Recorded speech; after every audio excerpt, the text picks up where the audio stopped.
Okay, year 8. Right. Yes, I know this is exactly the same starter as you had last week.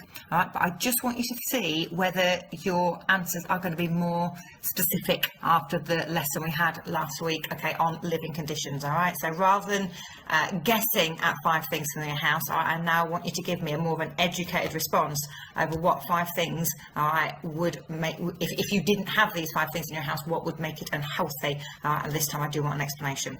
Okay, so that's your starter. All right, do that first. All right, and then once you've done, we'll move on. Today's lesson is all going to be on source work, picture sources again.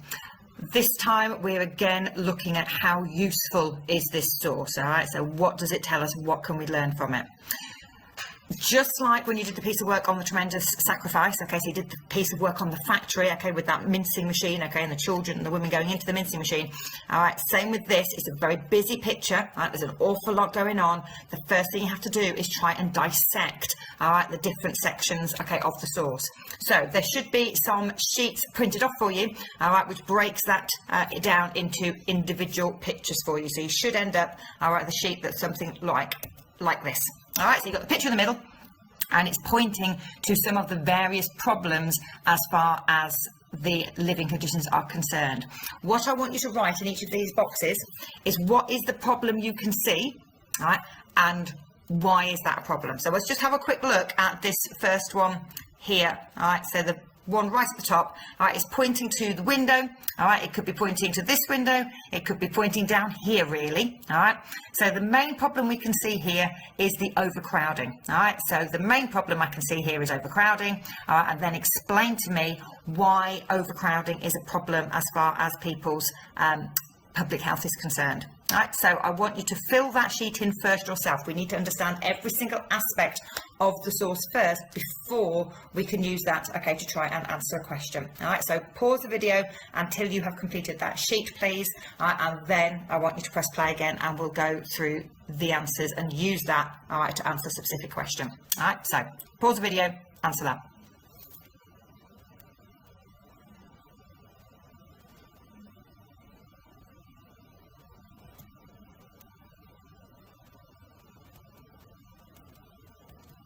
So the answers that we're looking for, we've mentioned overcrowding, right, in the first one.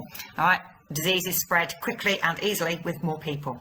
All right, down here, okay, we have got the dirty conditions. All right, we've got children playing in the dirt, we've got women looking for food in the dirt, a child doing a handstand, okay, in a cesspit. All right, obviously this is a political cartoon. It doesn't mean this really happened, okay, but it does show the lack of education, that people don't realise there's anything wrong with this, all right, and consequently, all right, it's going to spread, okay, the disease, okay, because people are playing in the dirt, in the rubbish.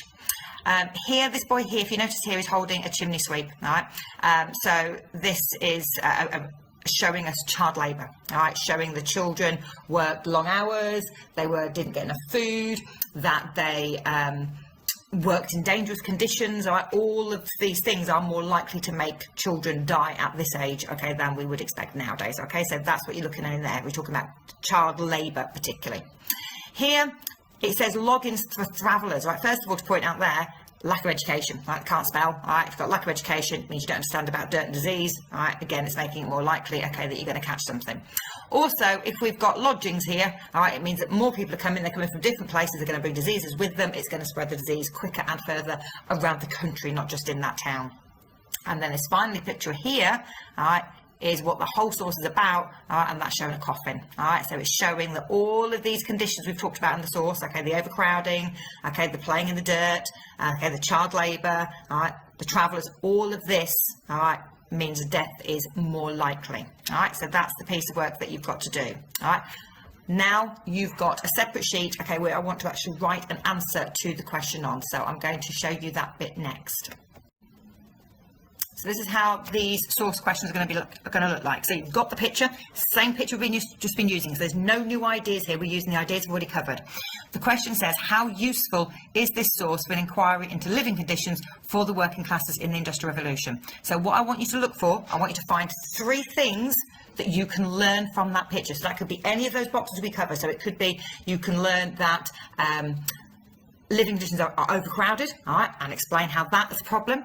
It could be that you can learn that there's lack of knowledge, lack of education, which is what leads to people playing in the dirt. They don't realise that this is wrong. I especially want you to include that coffin in there, all right, because that is the crux of this source. That's telling you that the living conditions, okay, lead to death, okay, through the disease, okay, through it spreading really quickly.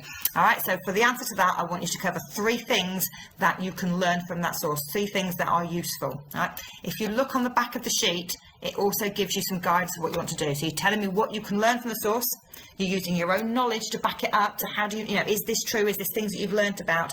And then the final thing is, how does the provenance of the source make it useful? So its origin, its purpose. So what do you think that source was produced to try and do?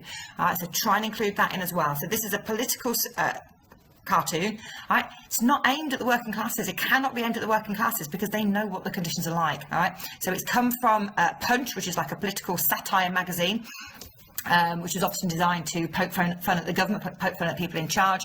So this is trying to embarrass the government, embarrass the people in charge to do something about it, to stop people living in these kind of conditions, okay? So how would that help, okay, with whether this source is useful or not? All right, so that's the task I want you to do, okay, on the written source, okay? So get that one answered, all right, and then if you have time, there's one more final thing I want you to try and do.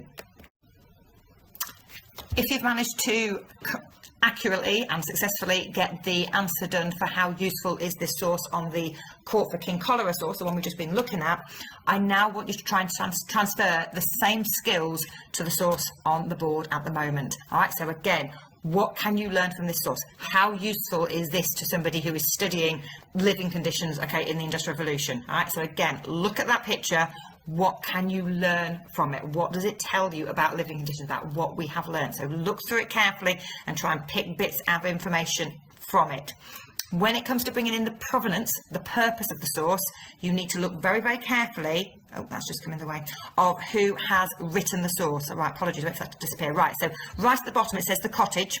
Mr. Punch, right, remember we said last lesson, Punch is the name of the magazine, right? Punch is a satirical magazine. So where it says Mr. Punch, is talking about this little man, all right, who's talking to the landlord, all right? He's saying, your stable arrangements are excellent. Suppose you try something of that sort here, all right? So what he's talking about, these are the living conditions of the landlord's workers, all right? So people who work either for him on the land or work in the factories.